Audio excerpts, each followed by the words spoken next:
In order to write or translate symbols back into words, I need to know a few things. And one of those things comes up here right away in the first example I want to show you. If I want to write this statement back into words, I need to know what to do with these parentheses with a negation in front of them. In general, when I have parentheses in a statement, I'm going to use a comma to fix it, to make it so that the reader knows what I'm up to. But here I don't have that option because it won't work right. Remember, one of the ways that I can say negation is, it is not true that. And when I say it is not true that in a statement, I am telling you I want to negate everything that follows this until I hit my next break. So it is not true that, and now I just symbolize the things inside. So I have the statement P, which is the tar pit is open.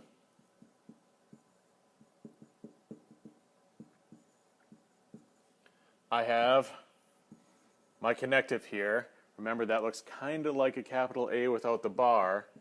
So I'm going to say and. And then I have just my statement Q, which is the queen is happy.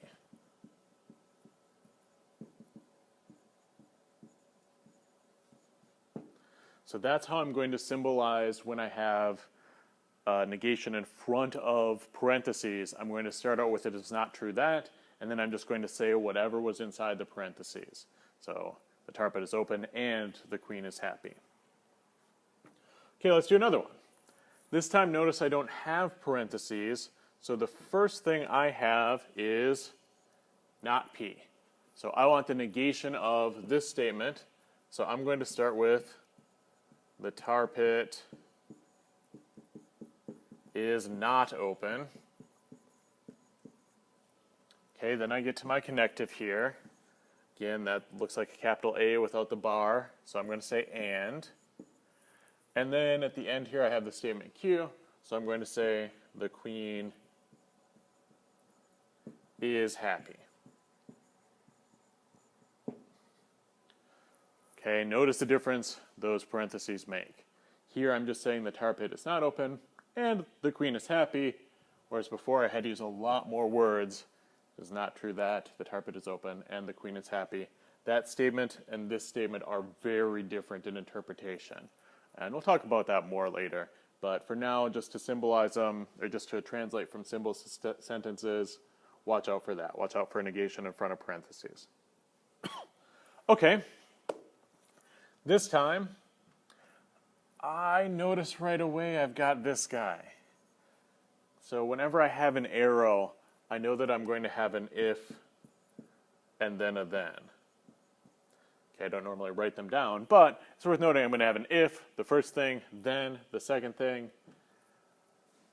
Now I have statement P.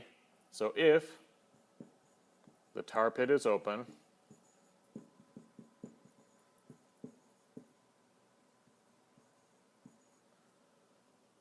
then what? Not R. The negation of this statement, Rusty is not ready. Okay, so there is how I would symbolize that statement. If the tar pit is open, then Rusty is not ready. Okay, great. Did I say symbolize? I meant translate into words. Goodness. Okay, let's look at this one. I have some parentheses, which we'll deal with in a second, but first we can symbolize this statement ignoring the parentheses. I have P, which is the tar pit is open.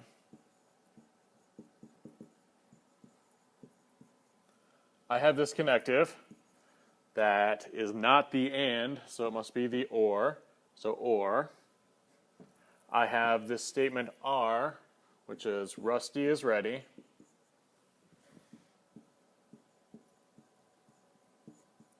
Okay, then I have another connective. Looks like a capital A without the bar, so this is and.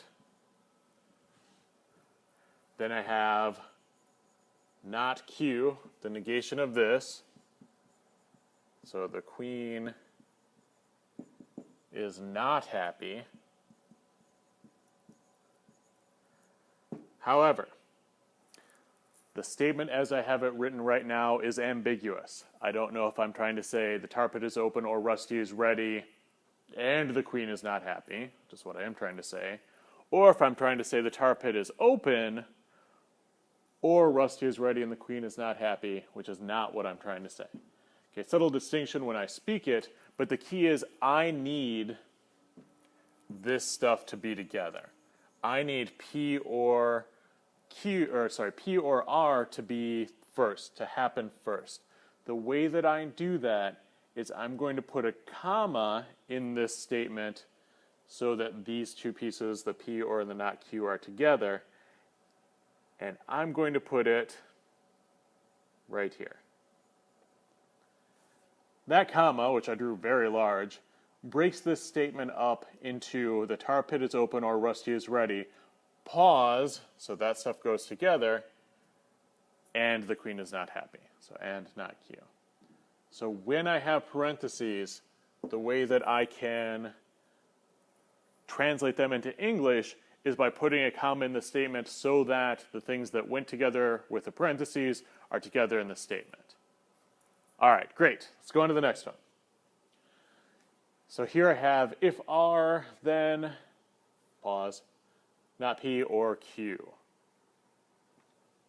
So again, I see this guy. I'm going to make this an if-then statement. And again, I'm just going to symbolize this as if there were no parentheses and then deal with where I need to put the comma later. So start out with R. So if R, if Rusty is ready. I have my arrow. So then, not P. The negation of P, the tar pit is not open. Okay, then I have another connective. That's not and, so it must be or. Or, I've got this. I guess I should have used black. Oh my goodness, I killed the thing. Black, Q. Queen is happy. The queen is happy.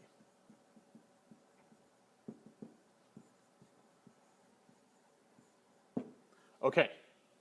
If Rusty is ready, then the tar pit is not open or the queen is happy. In order to keep these together, I need a comma. I need to separate R from them.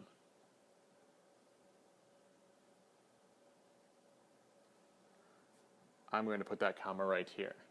Remember, in if-then statements, I can put an if or a comma right after the antecedent, right after the first part, and still have it make sense. So if Rusty is ready, comma, breaks Rusty is ready off from the rest of the statement. So that keeps the tar pit is not open or the queen is happy.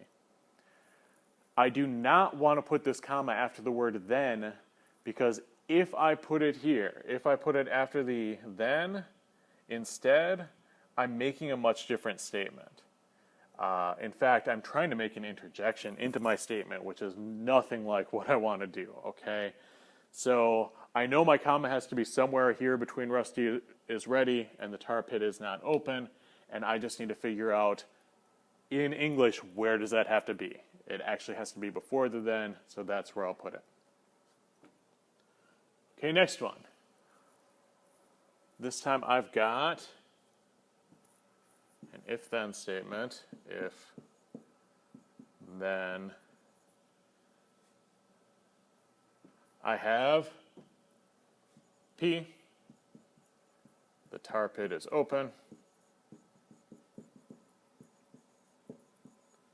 My arrow, so after then, not R, negation of this, Rusty is not ready.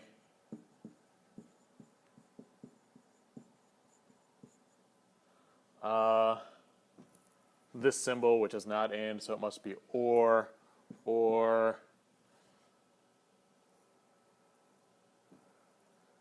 Q. The queen is happy. Okay, I had parentheses, so I should put in a comma. This time I want to put in the comma so that it breaks up Rusty is ready and the queen is happy, the place for that comma then would be right here, right before the or. So if the tar pit is open, then Rusty is not ready, or the queen is happy. Great, just one more. I see that if then, but it's not the first thing, so I'm going to wait for it. I'm going to start with just what P is. The tar pit is open.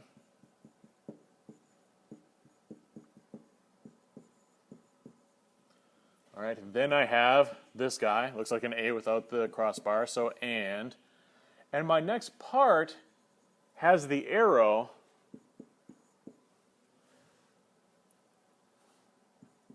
So I'm going to put in that if then as well, and now fill in my remaining pieces. Q, the queen is happy.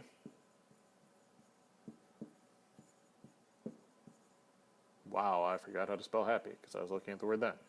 The queen is happy.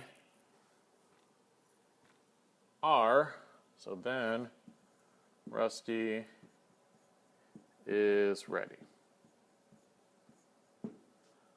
Okay, my original statement had parentheses, so I want to break up P and Q. So I want to break up the tar pit is open and if the queen is happy. So I'm going to put that right there. Tar pit is open, and if the queen is happy, then Rusty is ready.